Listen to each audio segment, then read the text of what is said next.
भारत में आतंकवाद की उत्पत्ति। भारत में आतंकवादियों को कैसे बढ़ावा मिला?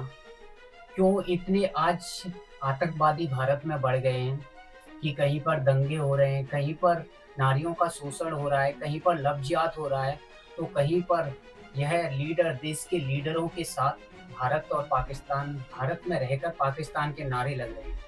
क्यों? क्यों ये आतंकवाद भारत में इतना बढ़ा? मैं आपको बता दूं, भारत ने पाकिस्तान के साथ 4 युद्ध लड़े हैं, जिसमें पहले पाकिस्तान ने भारत पर आक्रमण किया था।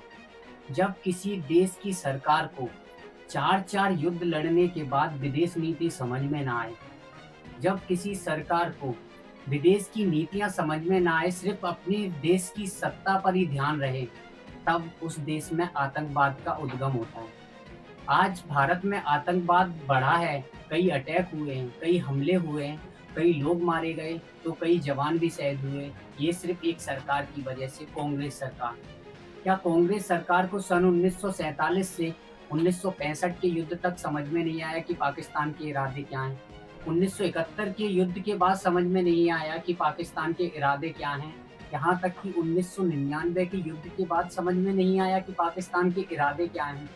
जबकि सन 1980 में पाकिस्तान में एक आतंकवादी संगठन का उद्गम हुआ, लश्कर-ए-तैयबा।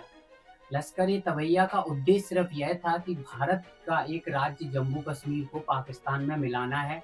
कैसे मिलाना है, उसकी सोच उसने भारत में आतंकवादी भेजेंगे, प्लानिंग करेंगे, ये उसका टारगेट था। भारत के में रहने वाले मुसलमानों को टारगेट करके उनकी मानसिकता के साथ खेल के भारत में ही हमले कराएंगे।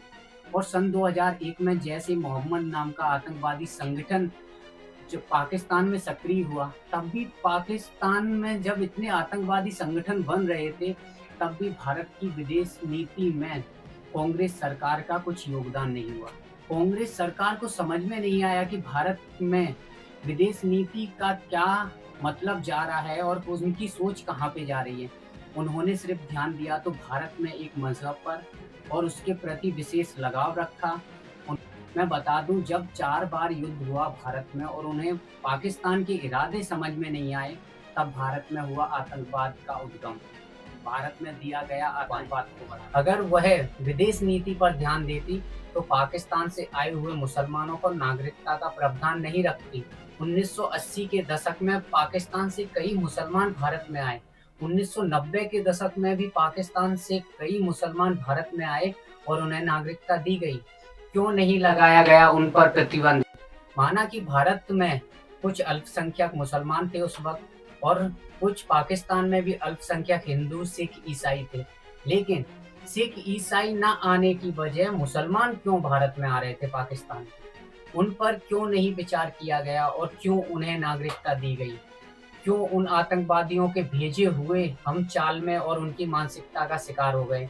ये भारत सरकार और कांग्रेस सरकार की हमदर्दी थी। कांग्रेस सरकार को एक मजहब के प्रति विशेष प्रकार का लगाव था, जो मुसलमान थे, क्योंकि मुसलमान को जब अल्पसंख्यक भारत में थे उस वक्त, तो एक विशेष कैटेगरी में रखा गया, ओबीसी में। ओबीसी में कोई ऐसा नहीं रखा गया या हम दलित परिवार में उन्हें रख रहे हैं।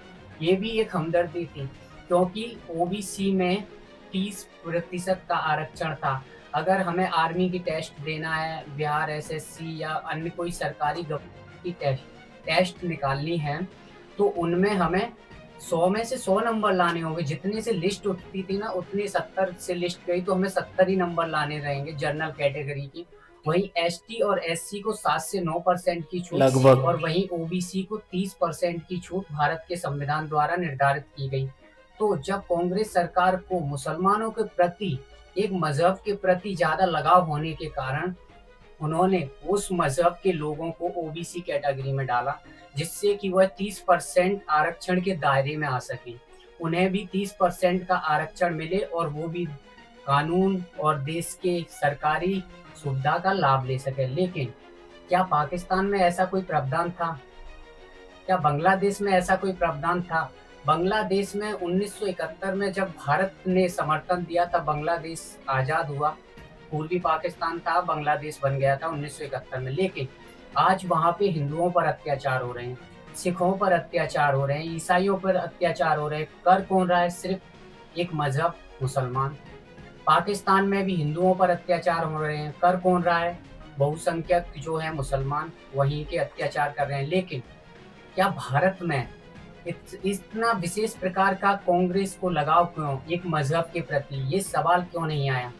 भारत सरकार 70 साल तक राज करने वाली कांग्रेस ने बहुसंख्यक जाति पर प्रतिबंध क्यों नहीं लगाया, जो कि पाकिस्तान से आ रहे थे हर रोज कुछ नए मुखड़े की तरह कि हमें। और जब 1970 के दशक में घूसखोरी इतनी चरम सीमा पर थी भारत में कि अगर हम कल आए पाकिस्तान से और जब किसी अधिकारी को बताया गया कि उसने पूछा कि कब आए हो, तो हम 2 साल से आए हैं, 200-400 रुपए दे दिए तो उन्हें पंजीकरण हो गया। और जब 200-400 रुपए दे दिए तो पंजीकरण कल का आया हुआ व्यक्ति ने भारत में ले लिया, और 2-4 हजार देने पर उसे 2 महीनों का काम कल में हो के मिल जाता था। उसे 6 महीने में नागरिकता मिलनी चाहिए थी, वो 1 दिन में मिल गई। ये घूसखोरी का नतीजा था भारत में। और भारत में ये आतंकवादी संगठन के भेजे हुए बहुसंख्यक मुसलमान ने भारत की अखंडता का खंडित करने का आज कारण बने।